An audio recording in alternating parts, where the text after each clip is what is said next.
Hey welcome to our YouTube channel psycho socio hub. पहले तो हम ये बात करते हैं कि अगर किसी पर्सन को शॉक दिया जाए तो उस पे क्या असर पड़ सकता है।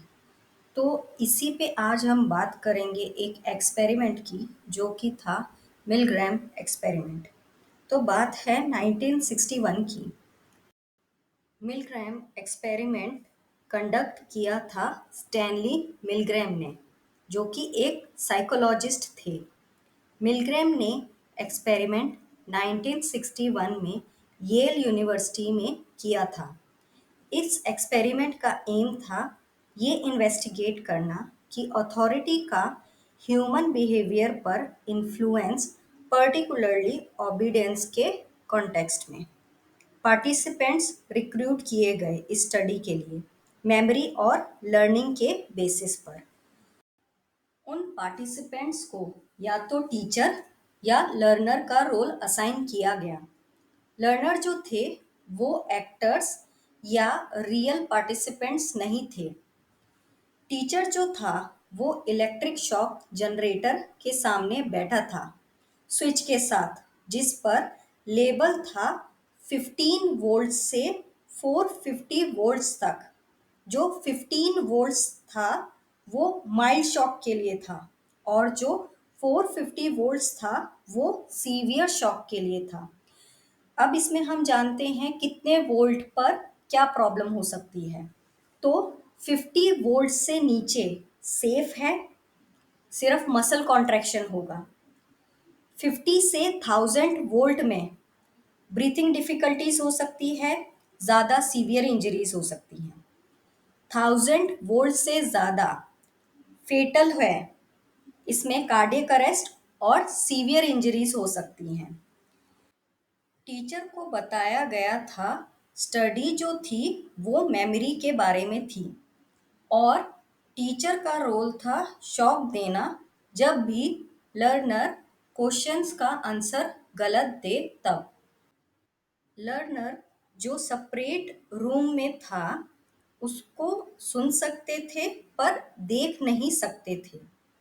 वो डिस्ट्रेस और पेन में था और चिल्लाता भी था और रिक्वेस्ट करता था शॉक को रोकने के लिए।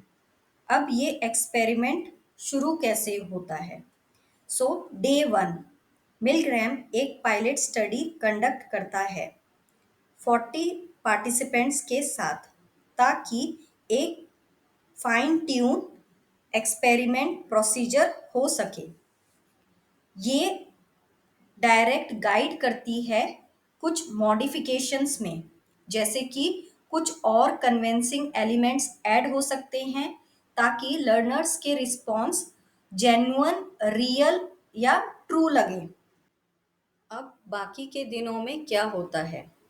तो सेवरल डेज के बाद एक्चुअल एक्सपेरिमेंट शुरू होता है या कंडक्ट किया गया 65 पार्टिसिपेंट्स के साथ। हर एक participant similar sequence of event से गुजरता है। इंट्रोडक्शन, एक्सप्लेनेशन ऑफ रोल्स और शॉक देना।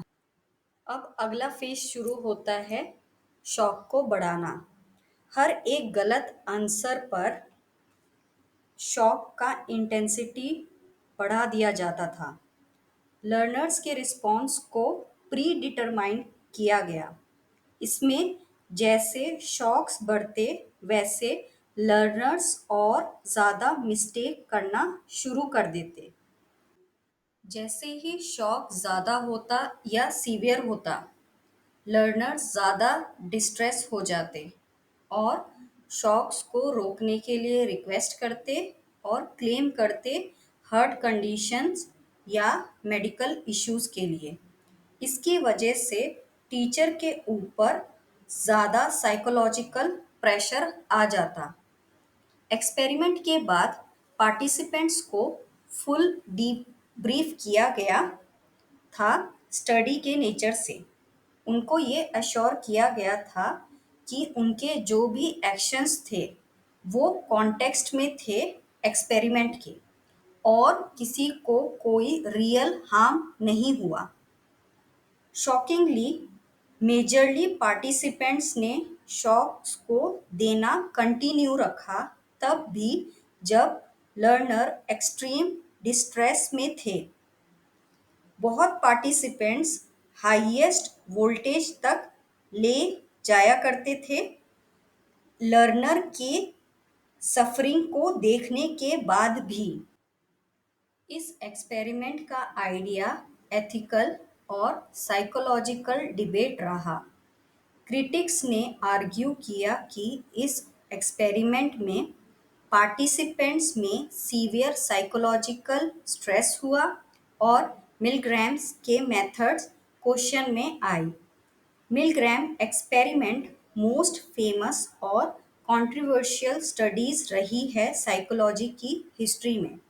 ये प्रोवाइड करती है वैल्यूएबल इंसाइट को पावर ऑफ अथॉरिटी फिगर्स को जो इन्फ्लुएंस करते हैं ह्यूमन बिहेवियर को, यहाँ तक कि इंडिविजुअल्स के खुद के मॉरल बिलीव्स के अगेंस्ट में।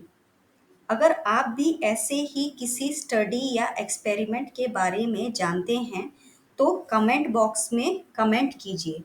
So please subscribe, like, share, comment.